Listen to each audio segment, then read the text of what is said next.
RRB, l'invité du matin. Bonjour Jean-François Bodin. Bonjour Nicolas. C'est une méthode qu'on avait présentée dans nos journaux d'information, réussir, être bien, être ensemble pour éduquer nos jeunes à la santé. Vous en parlez ce matin avec votre invité. Oui, qui est le docteur Didier Jourdan, qui est enseignant-chercheur et titulaire de la chaire de l'UNESCO École, Éducation, Santé. Docteur Jourdan, bonjour. Bonjour. Merci d'avoir accepté notre invitation. Pour revenir effectivement sur la mise en place en Calédonie de ce projet réussir, être bien, être ensemble, peut-être que vous pouvez en quelques mots nous présenter son objectif globalement à ce projet. Et il s'agit avant tout de permettre à chaque enfant, garçon, fille, d'apprendre tout ce qu'il doit savoir sur la santé pour être en bonne santé tout au long de sa vie, pour, j'allais dire, individuellement, mais aussi collectivement, relever les grands défis de santé de la Calédonie. Ça veut dire permettre de s'assurer que chaque enfant a tous les éléments nécessaires sur le corps, sur la maladie, sur les habitudes de vie, mais aussi sur la capacité, par exemple, à mettre à distance la publicité pour les sodas ou des choses comme cela. C'est tout ce qui a un impact sur la santé, de manière à garantir que tous les enfants en bénéficient. Alors pourquoi y a-t-il besoin de faire cela ? Parce qu'on a perdu au fil des temps des gestes principaux, parce que l'alimentation a changé, parce que l'environnement a changé, les enfants sont victimes ou agressés plus au niveau de leur santé ? Alors en fait, c'est tous les éléments que vous venez de mentionner. Bien évidemment, si on consomme des sodas en Calédonie, c'est pas parce que les êtres humains ont besoin de sodas, mais parce que c'est vendu, c'est parce qu'il y a du marketing, et donc mécaniquement, on a besoin que les enfants soient capables d'identifier la façon dont la publicité va agir sur eux. De la même manière, eh bien, l'activité physique a diminué aujourd'hui pour la majorité des personnes, et donc on a besoin de réinventer d'autres manières de vivre. Et c'est vraiment cela qui est l'enjeu, et c'est ce qui a été porté de manière tout à fait remarquable en Calédonie autour du plan d'Okamo, c'est comment est-ce qu'on arrive à permettre à la nouvelle génération d'acquérir des habitudes de vie favorables à sa santé. Et ça passe bien sûr par l'école. Absolument. Parce que c'est le lieu d'apprentissage, c'est le lieu où on est plus perméable, plus réceptif aux messages qui sont envoyés.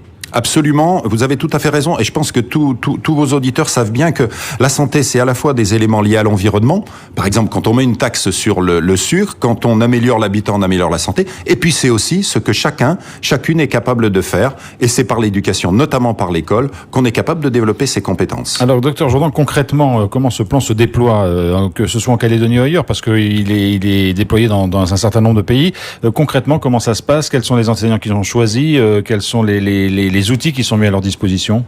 Alors, ce dispositif en Calédonie, il est l'expression du projet éducatif calédonien, et il vise tous les maîtres, toutes les écoles et tous les élèves. Il s'agit simplement de mettre en musique, de mettre en œuvre de manière concrète et opérationnelle l'ambition politique que les Calédoniens ont placée dans le projet éducatif et dans le plan de santé publique d'Okamo. Donc cela se traduit par un tripode, c'est ce qui est fait aujourd'hui, et c'est ce que la chaire UNESCO et le centre collaborateur AMS portent dans de nombreux pays, de la formation, de l'accompagnement et des outils, et en particulier des outils pédagogiques qui permettent d'équiper très concrètement, très opérationnellement, les maîtres et les maîtresses pour éduquer les enfants à la santé là où ils sont. Vous sentez que c'est un besoin pour les maîtres et maîtresses d'avoir justement ces outils à leur disposition, ça les aide, ça les encourage même dans cette démarche ?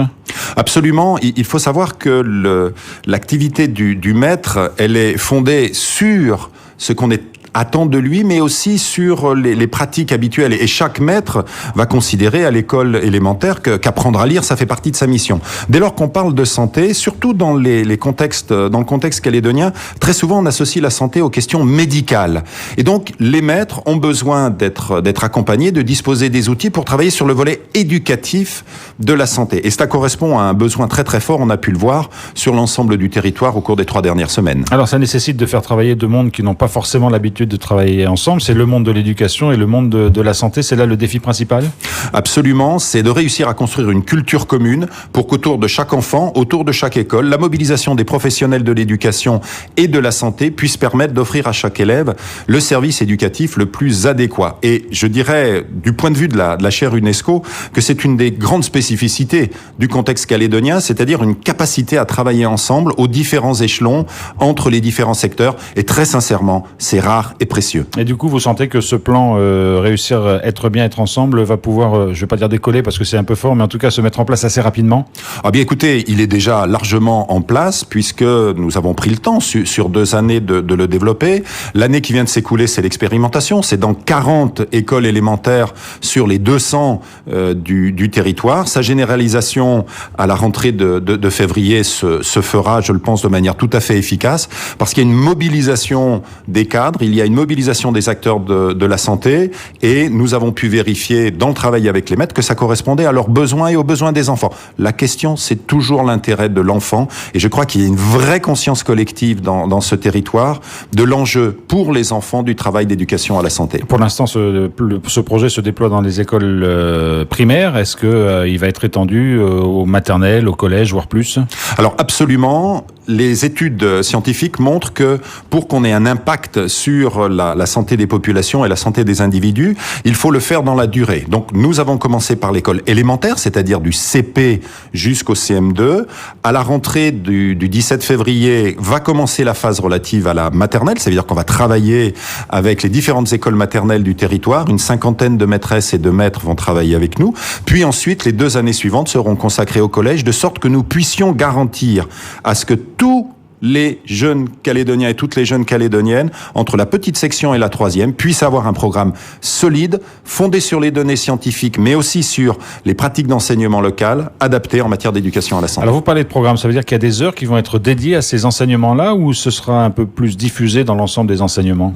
Alors, c'est valable dans quasiment tous les pays du monde. Les questions de santé, les questions d'environnement, les questions de développement durable sont traitées à travers les disciplines scolaires. C'est ce qui est du reste le choix du projet éducatif calédonien.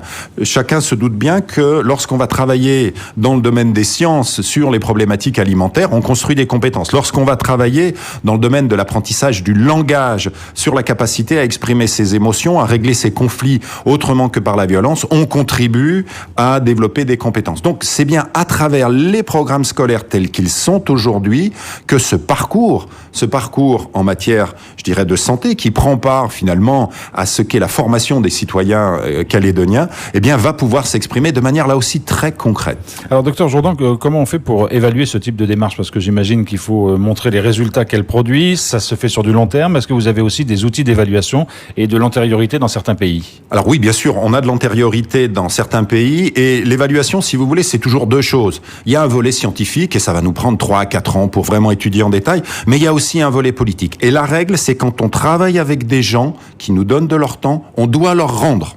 C'est la règle fondamentale de l'échange. Les membres du gouvernement en charge de la santé et de l'éducation se sont investis, les agences sanitaires, la direction de l'enseignement de la Nouvelle-Calédonie, l'ADEC, les maîtres. Et donc, nous avons une première vague d'évaluation à court terme qui va se terminer au mois d'avril prochain, qui permettra d'évaluer l'acquisition des compétences par les enfants et qui sera partagée avec les acteurs de manière à réajuster les politiques, que les maîtres puissent savoir les séquences qui marchent le mieux par rapport aux autres. Donc, il y a le temps long de l'évaluation des scientifiques que nous sommes. Et il y a le temps court de l'évaluation pour les professionnels, pour les acteurs politiques et finalement pour tous les Calédoniens. Et pour des résultats concrets en termes de santé publique, c'est quoi? C'est une génération il faut attendre que ces jeunes qui sont dans les écoles deviennent plus grands et adoptent les bons gestes d'une certaine façon?